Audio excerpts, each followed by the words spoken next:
नमस्कार दोस्तों, आज के हमारे फिजिक्स के क्लास में आप सभी छात्र छात्राओं का एक बार पुनः स्वागत है। आज का हमारा टॉपिक है कूलॉम का नियम। जी हाँ, कूलॉम का नियम पढ़ने से पहले आवेश से संबंधित कुछ चीजें देख लेते हैं। तो सबसे पहले होता है आवेश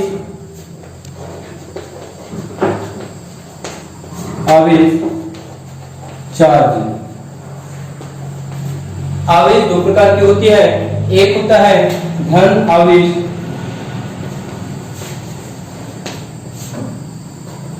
दूसरा होता है ऋण आवेश। देखिए, धन आवेश क्या होता है?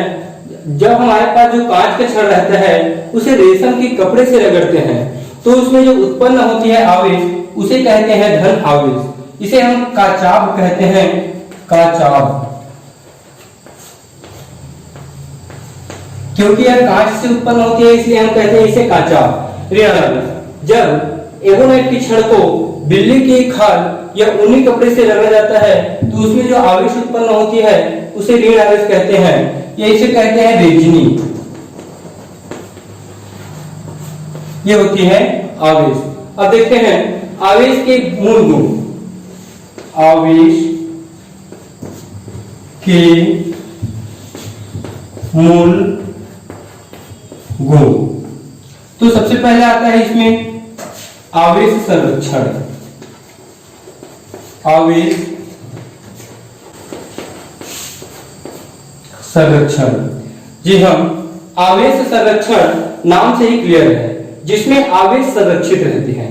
जैसे कि यदि कांच की छड़ से हमारा धन आवेश उत्पन्न होता है और एवोनाइट की छड़ से हमारा ऋण आवेश उत्पन्न होता है, तो इसमें उत्पन्न होने वाली मात्रा, धन आवेश की मात्रा और ऋण आवेश की मात्रा दोनों आपस में बराबर होते हैं। तो दोनों आपस में बराबर होते हैं तो उसका जो आवेश होता है वो नष्ट होकर शून्य हो जाता है, अर्थात वहां पे आवेश जो रहता है वह संरक्षित होती है। इसका परिभाषा हम इस प्रकार लिख सकते हैं कि आवेश न ही उत्पन्न होती है और न ही नष्ट होती है, यह एक रूप से दूसरे रूप में संरक्षित रह सकती है।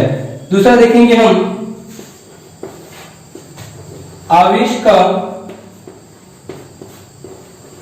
क्वांटीकरण।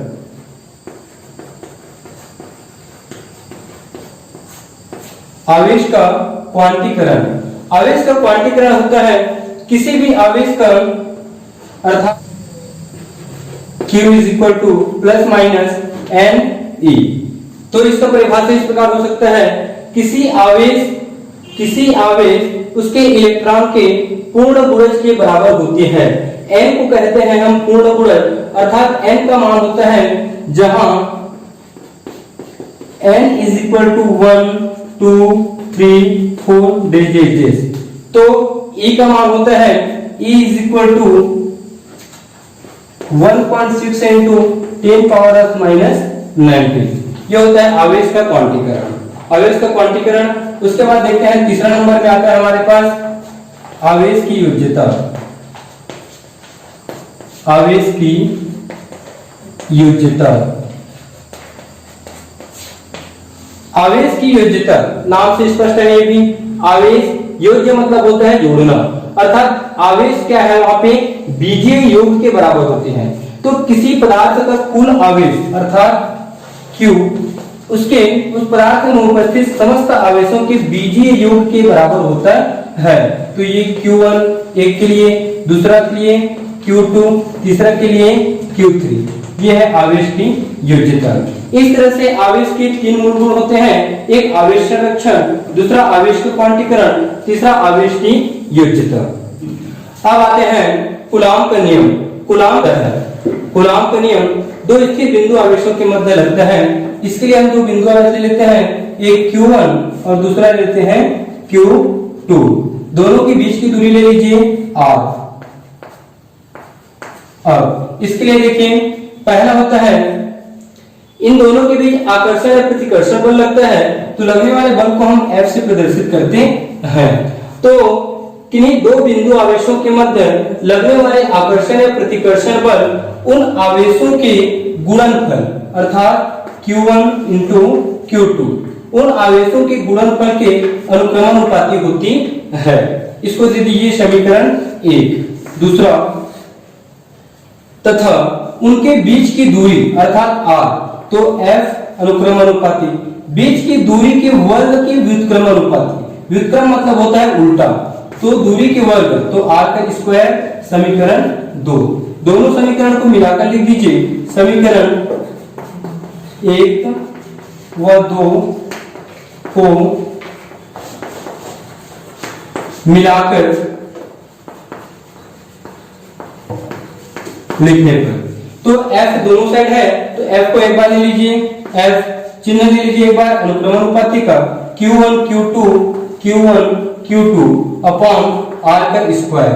यहां से जब अनुक्रम अनुपाती का चिन्ह हटाते हैं तो यहाँ बराबर का चिन्ह लग जाता है और इधर दायां पक्ष में लग जाता है कोई भी एक नियतांक, तो f इज इक्वल टू आप ले लीजिए, यहाँ पे नियतांक लेंगे हम k, तो q1 q2 बटे r का स्क्वायर, जहां k इज इक्वल टू एक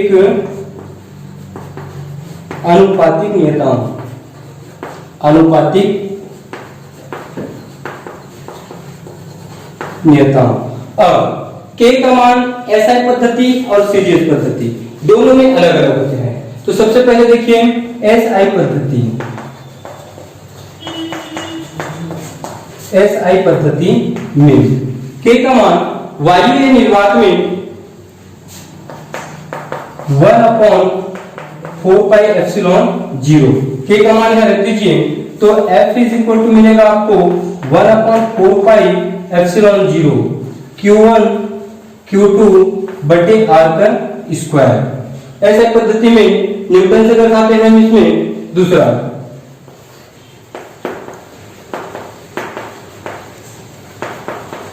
CGS पद्धति, वायवीय निर्वात में k का मान 1 होता है, तो k is equal to 1, k का मान रख दीजिए, f इज इक्वल टू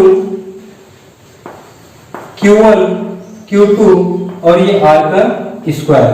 उपयोग में जनरली हम SI पद्धति का करते हैं क्योंकि यह एक इंटरनेशनल पद्धति होती है, तो यदि आपको कूलॉम का नियम पूछा जाएगा तो ये आप उपयोग करेंगे f is equal to 1/4 pi epsilon 0 q1 q2 बटे r का स्क्वायर।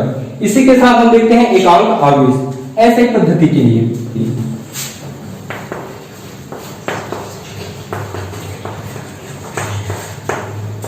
एकांक आवेश, एकांक आवेश की परिभाषा पढ़ेंगे। जब कोई सजातीय आवेश, सजातीय अर्थात होता है यदि आप माइनस माइनस लेंगे या फिर आप लेंगे प्लस और प्लस, जब कोई सजातीय आवेश एक दूसरे को 1 मीटर की दूरी पर 9 × 10 की घात 9 न्यूटन के बल से प्रतिकर्षित करे तो वह होती है एकांक आवेश। यदि यह वीडियो आपको पसंद आया है तो लाइक, शेयर और सब्सक्राइब जरूर करें ताकि ऐसे ही नए नए वीडियो हम आपके लिए लेकर